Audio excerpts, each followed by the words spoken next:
ప్రతి 20 నిమిషాలకు ఒక భారతీయుడు అమెరికన్ మెక్సికన్ సరిహద్దుల్లో అరెస్ట్ అవుతున్నాడు. ఇదేమి గాలి వార్త కాదు, నేను చెప్పేది కూడా కాదు. ఈ విషయాన్ని స్వయంగా American customs and border protection ఫోర్సే చెప్పింది. 2025 జనవరి నుంచి డిసెంబర్ మధ్యలో 23,830 మంది భారతీయుల్ని ఈ అమెరికన్ మెక్సికన్ బార్డర్ దగ్గర అమెరికన్ పోలీసులు అరెస్ట్ చేసిర్రు, అక్రమంగా ఆ దేశంలోకి ప్రవేశిస్తున్నందుకు. ఈ సంఖ్య 2024లో ఇంకా ఎక్కువ ఉంది. 2024లో భారత్కు చెందిన 85,119 మంది అక్రమ వలసదారుల్ని అమెరికా అరెస్ట్ చేసింది, సేమ్ ఇదే బార్డర్ దగ్గర. అంటే 2024తో పోలిస్తే 2025కి వచ్చేసరికి అమెరికాకు అక్రమ వలసలు తగ్గినాయి కానీ పూర్తిగా ఆగిపోలేదు.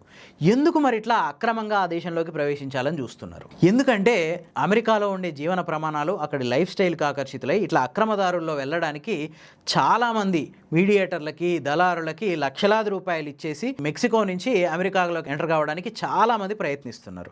ఇట్లా ప్రయత్నిస్తూ కొద్దిమంది సక్సెస్ అవుతుంటే కొద్దిమంది బార్డర్ దగ్గరనే అరెస్ట్ అయిపోతున్నారు.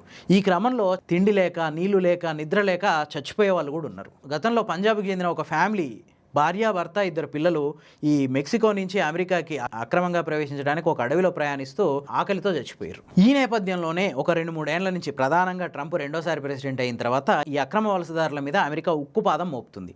ఈ నేపథ్యంలోనే ఈ అరెస్టులు విపరీతంగా జరిగినాయి. ఇంత జరుగుతున్న ఈ అక్రమ వలసదారులు అనే వాళ్ళు పూర్తిగా ఆగిపోవట్లేదు, కేవలం సంఖ్య తగ్గుతుంది అంతే. ఇంకా దారుణమైన విషయం ఏంటంటే ఈ అక్రమ వలసదారుల్లో అత్యధికంగా భారతీయులే ఉండడం.